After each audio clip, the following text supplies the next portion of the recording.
일단 개인 예비 후보께 일단 먼저 좀 질문을 좀 드리겠습니다.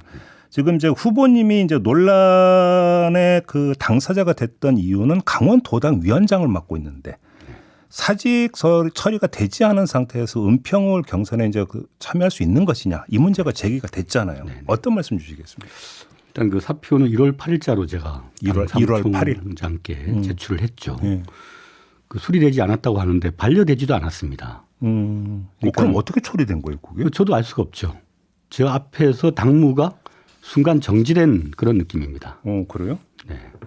그러면 은평을에 도전장을 내밀 때 혹시 당 사무처나 이런 쪽에 혹시 수리가 됐느냐? 내가 그러니까 도전하는 거 문제는 혹시 이런 거 한번 확인하는 이 과정은 안 거치셨어요? 그런 절차는 이제 당이 그 적격 심사라는 과정을 거치지 않습니까? 그렇죠, 그렇죠. 당원 당규에 시도당 위원장이 다른 지역으로 출마할 경우에는 제재한다는 규정이 없습니다. 뭐 거주 이전의 자유도 있고 또 지역을 옮겨서 출마를 하는 거는 뭐 많은 사례가 있었지 않습니까? 네. 그래서 이제 강원도당 위원장이 서울에 출마하는 것은 전례가 없는 일이긴 합니다. 그러나 이제 그것 때문에 출마의 자격 혹은 경선의 자격을 박탈한다 이런 거는 이제 과도한 당원 당규에 있지 않은 그런 지적이라고 볼 수 있겠죠. 그러면 왜 전례가 없는 선택을 하셨습니까? 제가 원래 정치적 기반은 은평에서 20년 동안 활동을 은평구청을 역임하셨죠. 네, 은평구청장을 8년을 했고요. 네, 구청장. 네. 그 대선 때 이제 강원도의 기반이 좀 민주당이 취약하니까 저보고 이제 강원도의 선대위 좀 맡아달라 요청이 있어서 서울과 강원도로 오가면서 대선은 열심히 했고요. 대선 패배 이후에는 뭐 나라를 잃은 심정이었지 않습니까?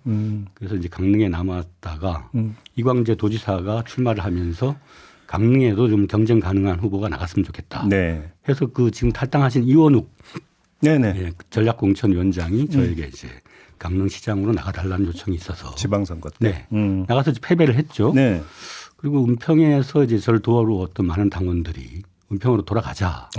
그 눈물을 흘리면서도 호소를 했었어요. 근데 저는 또 강릉 당원들의 눈이 밟혔습니다.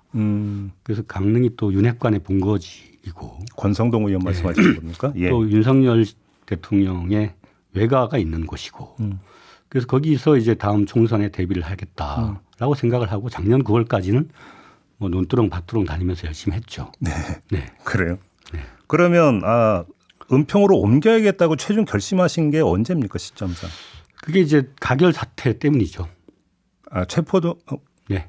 의원 말씀하시는 거예요? 네. 그게 어떻게 연결이 그때 돼요? 이제 저는 더민주전국혁신회의라는 네. 당원 주권 단체를 이끌고 있었는데 표결날 2만 명의 당원과 지지자들이 여의도에 집결을 했습니다. 네. 그 집회를 제가 주도를 했고요. 네. 저는 당연히 민주당의 DNA, 민주당 의원들은 단식 와중에 검찰 독재에 저항하고 있는 대표를 검찰의 올가미에 넣어버릴 선택을 하지 않을 것이다. 확신을 했죠. 그런데 정반대의 결과가 나왔습니다. 거기에 참여하는 대부분의 당원과 또 그 탄원 기각 탄원 서명을 한 90만 명의 당원 지지자가 있었습니다. 그 당시에. 예. 민주당의 역사에 이렇게 배신의 정치가 있어서야 되겠는가라는 것이 거의 대부분의 당원들의 의지였고 저는 그걸 대변하는 입장에서 여의도의 정치 180석이나 준 민주당의 의원들이 정치의 개혁과 또 민주당의 어떤 지향하는 바를 충실하게 이행하지 않음으로써 발생한 그러한 문제에 대해서 뭔가 파열음을 내야 되겠다. 그러니까 그 문제에 대해서 입장을 가지시는 거야 뭐 충분히 있을 수 있는 정치인이니까. 네. 근데 그게 꼭 서울 은평을 이어야 되는 이유는 아닌 거 아니에요? 그거는 이제 소위 가결 사태에 주된 역할을 한 그 정치인이 제가 있었던 은평 을구의 정치인이었기 때문에 그러면 이제 강병원 의원 염두에 두고 네, 네. 그러니까 그럼 일종의 이제 그 자객 출마 언론에 어떤 이런 표현을 많이 쓰는데 그런 차원으로 이해를 해도 당 되는 겁니까? 대표에 대해서 이제 어떻게 보면은 그 면전에 예. 마태복음을 낭송하고 십자가에 못 박혀 돌아가시는 예수처럼 헌신하고 죽어라. 이제 그런 메시지를 남긴 아주 정치적으로 보면 기이한 예. 그런 행태에 대해서 그것이 자객이죠. 따지고 보면. 그게 자객이다. 그게 자객이죠. 왜냐하면 당 대표가 당원들의 의지에 의해서 뽑힌 우리의 대표인데 그가 어떤 범죄의 혐의를 받고는 있지만 네. 검찰 독재의 부당한 탄압이라는 것이 거의 대부분의 당원들의 판단이거든요. 근데 또 이제 이런 해석도 있더라고요. 이제 그런 어떤 그 선택을 네. 지금 이제 그 후보님의 어떤 그 말씀과는 다르게 결국은 그걸 계기로 이른바 친명 주류에 네. 그러니까 스스로 포함되기 위해서는 그렇게 선택한 거 아니냐. 이런 어떤 해석도 있는 것 같은데. 저는 고향에 가서 정치를 한다는 거는 저로서는 엄청난 선택이었고 네. 고향 분들을 또 등지고 돌아온다는 거는 정말 고통의 선택이었습니다. 네. 그러니까 저는 제가 태어나고 정치를 시작한 곳도 강원도였고 돌아가서 뭔가 이 험지를 개척하겠다는 의지가 있었는데 네. 이 여의도에 민주당이 마시는 물에 침을 뱉고 독극물을 타는 정치가 횡행한 거 아니겠습니까? 알겠습니다. 네. 권성동 의원이 어제 후보님을 향해서 전형적으로 지역구를 찍먹하는 기회주의적 행태다. 이렇게 비판을 했거든요. 네. 어떤 말씀 주셨습니까? 뭐 공무원 채용은 권성동이다. 한때 그게 유행했는데 야당 공천에도 권성동 씨가 관여를 할 생각인가 보죠. 얼마 전에는 예. 윤핵관에서 자기를 빼달라. 사실상 이제 공천에서 제외됐다는 얘기도 있었는데 네. 김건희 여사 특검법 음. 그 표결을 앞두고 지금 그 국민의힘은 대부분의 현역 의원들을 그냥 무사 공천하고 있지 않습니까? 그 과정에서 기사회생한 것 같아요. 권성동 씨가. 근데 권성동 씨는 강릉 경제를 북한의 장마당 경제로 만든 사람입니다. 그건 무슨 뜻입니까? 그 사촌들하고 짜웅을 해서 아, 예, 지역 경제를 북한 경제처럼 어느 라인에 줄 서지 않으면 공사를 따먹지 못하는 그런 경제를 만들고 있는 사람이에요. 의혹이 제가 보도를 탄 것까지는 제가 기억을 하는데 그게 이제 사실로 확정이 된 건 아니죠. 그런 의혹이 지금 그 내부의 경쟁자들로부터 제기되고 있는 겁니다. 그럼 아마 총선 때 그게 아마 이제 그 이슈가 될 제 거다. 생각에는 지역에서. 김건희 그 여사의 특검법 제의가 끝나면 네. 권성동 씨는 다시 공천에서 탈락할 수도 있습니다. 그렇게 보시면 본인은 자중자애할 필요가 있다고 봅니다. 이제 그 후보님을 모신 이제 주된 어떤 그 테마는 공천 파이럼이기 때문에 지금 홍익표 원내대표나 고민정 최고위원 같은 경우는 바로 후보님이 서울 은평을에 지금 도전장을 내민 것, 그다음에 그 경선에 어떤 붙인 당의 결정에 대해서 문제 제기를 계속 해왔거든요. 그럼 이건 부당한 공격이라고 보십니까? 정치적 주의 주장은 얼마든지 가능하죠. 네. 네, 뭐 저 자신도 강원도당을 사표를 내고 올라올 때는 거기에 따른 비난도 충분히 있을 수 있다. 네, 감수하겠다. 네. 그러나 그것이 이제 경선 자격에 박탈로까지 이어질 만큼의 과도한 행위냐. 그거는 여러 가지 정상을 참작해야 되지 않겠나. 그러면 생각합니다. 두 분은 왜 그렇게 이제 공격하신다고 생각하십니까? 저는 여러 가지 이유가 있다고 생각하는데요. 예. 저는 현역 기득권 의원들의 무기력증, 민주당 안에서의 그 개혁적이지 못한 태도에 대해서 외곽의 당원들의 의지를 대변해서 현역 기득권 타파를 강력하게 주장을 했습니다. 그런 것들이 이제 현역 의원들한테는 상당히 좀 거슬리는 그럼 그런 쉽게 말하면 행동이었다고 후보님을 본보기 삼아서 그런 움직임을 제어하려고 한다. 혹시 이렇게 해석하시는 나름대로는 겁니까? 이제 현역 의원들의 입장을 대변하시는 것이 원내대표시니까 예, 그런 입장을 뭐 충분히 저는 이해를 합니다. 알겠습니다. 두 번째는 이제 그 개인 예비 후보가 아니라 지금 더민주 전국 혁신회의 지금 상임 대표 맡고 계시죠? 네, 그렇습니다. 관련해서 지금 이제 그 당 안에서 지금 이제 나오고 있는 공천 파열음 전반에 대한 어떤 좀 그 진단 평가를 좀 듣고 싶은데요. 일단 파열음이 나오고 있는 건 사실 아닙니까? 그 주된 원인은 어디에 있다고 보십니까? 뭐 비명들을 제거한다 뭐 이런 식으로 이제 언론에 많이 나오고 있는데 사실 민주당의 160여 명의 국회의원들 다수가 비명입니다. 네. 2020년 총선 때는 사실 문재인 정부 여당 때 공천이 이루어졌고 네. 대부분은 이제 문재인 정부의 어떤 그 지향점 또 그들의 어떤 힘을 빌어서 공천을 받은 사람들이기 때문에 진짜 이재명의 어떤 정치적인 동반자는 많지 않습니다.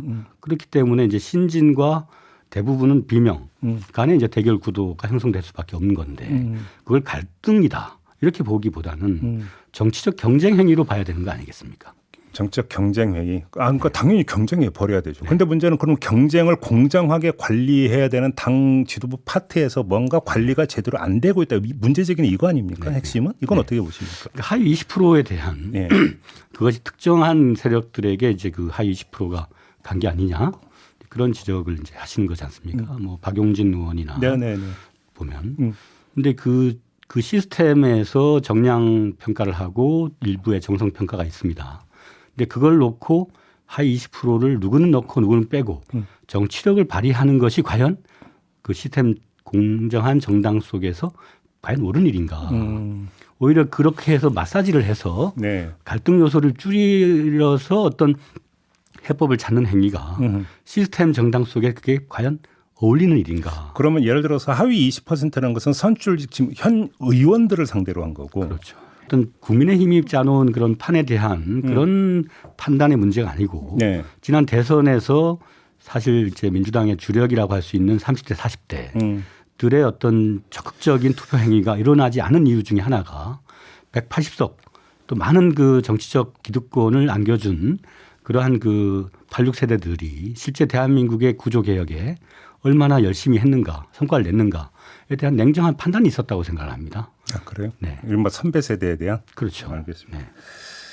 어제 의원총회가 있었고 이 자리에서 홍영표 의원이 이제 이재명 대표에게 이제 격한 말을 이제 한 것으로 좀 보도가 나오지 않았습니까? 보셨죠? 어떻게 평가하십니까? 그 말은? 저는 뭐 홍영표 전 원내대표가 과거에 2020년도 그 총선 때 네. 뭐 본인은 압도적인 그 기득권으로 어떠한 그 경쟁도 없이 그렇게 또 출마를 해서 당선되신 분이지 않습니까? 네, 네. 위치가 바뀌었다 해서 그렇게 당대표가 한 개인이 아닌데 그렇게 몰아세울 일은 아닌 것 같고요. 네. 월드컵을 앞두고 감독을 교체한다. 그거는 전력을 심각하게 훼손시키는 결과가 되지 않겠습니까? 그럼 이제 이재명 뭐 사퇴론 내지 이선 후퇴론 이런 거 말씀하시는 그렇습니다. 겁니까? 네. 아무튼 지금 한 명 두 명 탈당을 하고 있고요. 자, 이런 만약에 추이가 계속된다면 선거에 도움은 안 되지 않겠습니까? 자, 그럼에도 불구하고 민주당의 총선 승리는 낙관할 수 있다 이렇게 보세요. 과거에 이제 후단협이라고 있었지 않습니까? 노무현 너무 오래 선거 예, 때. 예, 그렇죠. 그러니까 이제 2002. 안개 속에서 내부의 어떤 갈등을 그냥 잠복시키는 것보다는 오히려 안개를 거치게 하는 것이 유권자들에게 판단을 용이하게 하는 선택이 되지 않을까 싶습니다. 그럼 이게 이제 일종의 체질 개선 과정이다. 그러니까 이렇게 혹시 평가하시는 그렇죠. 이제 겁니까? 민주당 안에서 과거의 그 상식과 원칙인가요? 그 그룹들이 끝없이 이제 내부에 여러 가지 어떤 분란 행위를 했는데 적절하게 기강을 잡는 차원에서 제재를 했더라면 훨씬 더 낫지 않았을까? 결국 나중엔 나갔지 않습니까? 지금도 민주당의 얼굴만 빌린 사람들 예. 그런 사람들을 당선시킨들 다시 우리가 재집권 정권을 다시 찾아오는 데 있어서 큰 도움이 될 것인가 그런 우려를 하는 당원들의 시각이 많다는 점도 감안했으면 합니다. 알겠습니다. 그래서 말씀 여기까지 들어야 될 것 같네요. 고맙습니다. 네, 감사합니다. 네.